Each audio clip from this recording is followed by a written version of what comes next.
Hello guys, MD blogs में आपका स्वागत है। आज हम बैठे हैं डॉक्टर साहब के पास। डॉक्टर साहब, आपका शुभ नाम? मेरा नाम डॉक्टर सुधा शर्मा। हाँ जी, और हॉस्पिटल का नाम आपका? डॉक्टर भगवत स्वरूप आयुर्वेदिक क्लिनिक, पालिका बाजार, सिटी पुलिस स्टेशन के मैं पास। यहाँ पिछले 2 महीने से थायराइड की दवाई लेने आ रही हूँ, तो मुझे काफ़ी आराम है। मेरी रिपोर्ट भी नॉर्मल है। तो मैं आज डॉक्टर साहब से पूछना चाहती हूँ कि जैसे बारिश का मौसम है, मॉइस्चर का मौसम है, इतनी सारी बीमारियाँ पनपती हैं, जोड़ों में दर्द, बहुत सारी प्रॉब्लम्स होती हैं। तो मैं डॉक्टर साहब से पूछना चाहती हूँ कि हमारे व्यूअर्स जो हैं, जो हमारे सब्सक्राइबर, उनको भी पता चले इस मौसम में हमें किन किन चीज़ों से बचना चाहिए। हाँ, तो डॉक्टर साहब, अब जो बीमारियाँ चल रही हैं वो मेन क्या क्या बीमारियाँ हैं जो इस मौसम में पनपती हैं? देखिए, जैसे गर्मी की जो तपती हुई गर्मी है, उसके बाद जब बारिश आती है तो जमीन के अंदर से जो है वो हीट निकलती है, या हम कहें कि उष्णता जो निकलती है, तो वो ये जो वातावरण रहेगा वर्षा ऋतु का, ये वातावरण रहेगा नमी का, तो मॉइस्चर का।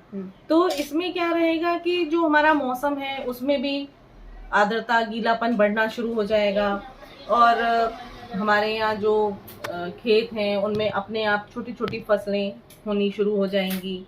और इसी के साथ साथ जैसे हमारे वातावरण में कीचड़ जैसी स्थिति हो जाती है, वैसी स्थिति हमारे शरीर के अंदर भी होती है। तो हमारे शरीर के अंदर भी जब मॉइस्चर इकट्ठा होगा तो हमें पेट से संबंधित बीमारियां हैं कि डाइजेशन स्लो हो जाएगा, या फिर दस्त लग जाते हैं, कीड़े हो जाते हैं। और सबसे बड़ी बात है कि जो वर्षा ऋतु का मौसम है उससे वायु से संबंधित जो बीमारियां हैं वो बढ़ जाएंगी, और वायु का जो सीधा सीधा संबंध रहता है वो हमारे जोड़ों के साथ रहता है, हमारी हड्डियों के साथ रहता है। तो इस मौसम में आमतौर पे जो बीमारियां होती हैं वो पेट से संबंधित रहती हैं, कीड़ों से संबंधित रहती हैं, और जॉइंट से संबंधित रहती हैं। डॉक्टर साहब, जैसे बात की जाए जॉइंट पेन की, तो इनसे कैसे बच सकते हैं? जैसे अब वर्षा ऋतु है, जब भी आती है तो अपने साथ बहुत सारी बीमारियां लेकर आती है। उनसे जो बड़े बुजुर्ग होते हैं, पैरों में दर्द हो जाता है, उंगलियां नहीं मुड़ती है, टेढ़े मेढ़े होती हैं, तो कैसे बच सकते हैं?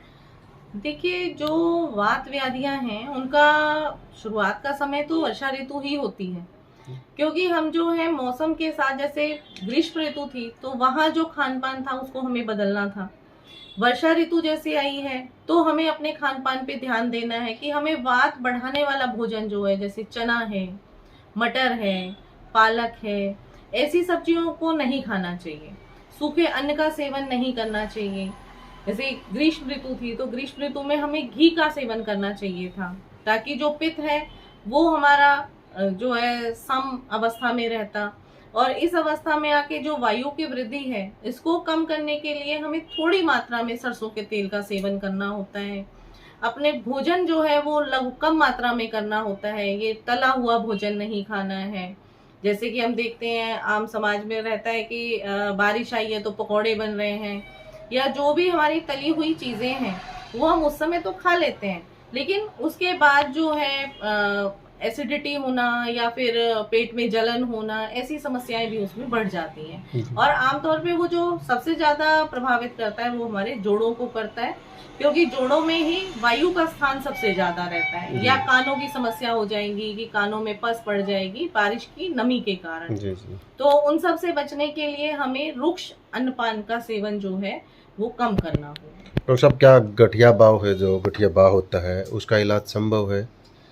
गठिया बाय का इलाज जो है, जिसको हम रियूमेटिक आर्थराइटिस कहते हैं, उसका इलाज संभव नहीं है। उसको सिर्फ कंट्रोल करना संभव है। हम उसको कंट्रोल कर सकते हैं कि आपको कुछ पथ्य आहार विहार बता के, कुछ मेडिसिन दे के। जैसे कि हम ये समझ सकते हैं कि कोई भी गाड़ी है वो अपनी सड़क पे सीधे ना चल के दाएं या बाएं कहीं दूर चली गई है, तो क्योंकि जो गठिया बाय है उसको आयुर्वेद की भाषा में आमवात कहा जाता है। और आमवात जो है, आम का मतलब है जहर, कि जो हमने पिछली ऋतु में खाया उसमें गर्म तासीर की चीजें ज्यादा खाने के कारण, या लगातार सरसों के तेल का सेवन करने के कारण जो है उष्णता बढ़ गई, और उसने वहां टॉक्सिन्स, मतलब एक आम विष जो है वो बनाना शुरू कर दिया।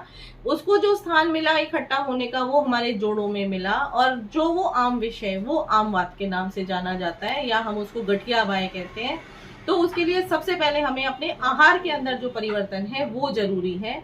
यदि आहार में परिवर्तन नहीं करेंगे और हम सोचें कि खाली दवाई ही लेके काम चले, तो दवाइयां तो फिर ये है कि आपको जो है वो जब तक जिएंगे तब तक खानी पड़ेंगी, परंतु यदि आप पथ्य का पालन करते हैं तो आप उसको कंट्रोल कर सकते हैं और ठीक भी कर सकते हैं। कहने का मतलब है कि आयुर्वेदिक में इलाज नहीं है, आयुर्वेदिक में नहीं, किसी भी में भी नहीं है, एलोपैथिक में भी नहीं, एलोपैथिक में भी नहीं है, क्योंकि दर्द निवारक गोली या फॉलिटेक्स की गोली या स्टीरॉइड ये कोई ट्रीटमेंट्स नहीं है। इसको कंट्रोल कर इसको कंट्रोल करके आप आमविष को कंट्रोल कर लें अपने शरीर में, तो आयुर्वेद की कुछ मेडिसिन के साथ आप इसको जो है ठीक आप अपने आप ठीक कर सकते हैं। मैं ये नहीं कहती दवाइयों में इसका इलाज नहीं है, इसका इलाज जो है वो आपके खुद के भोजन में, आपके खुद के कंट्रोल में है, खान पान के कंट्रोल से। इसके अलावा आपके औषधालय पर किन किन बीमारियों का इलाज किया जाता है आयुर्वेद के माध्यम से? देखिए, हमारे औषधालय पे सभी प्रकार की बीमारियों का इलाज किया जाता है, परंतु उसमें सबसे ज्यादा जो मेरा ध्यान होता है कि अगर चिकित्सा में जो मेडिसिन हैं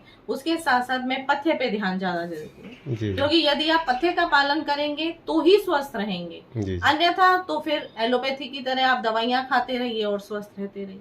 जी जी अगर आप चाहते हैं कि हम दवाइयां लिमिटेड समय के लिए खाएं, समय सीमा हो उसकी, तो फिर आयुर्वेद है, जी और आयुर्वेद में पथ्य पालन जो है वो सबसे जरूरी है। जी जी डॉक्टर साहब, अपना कॉन्टैक्ट नंबर क्या रहेगा?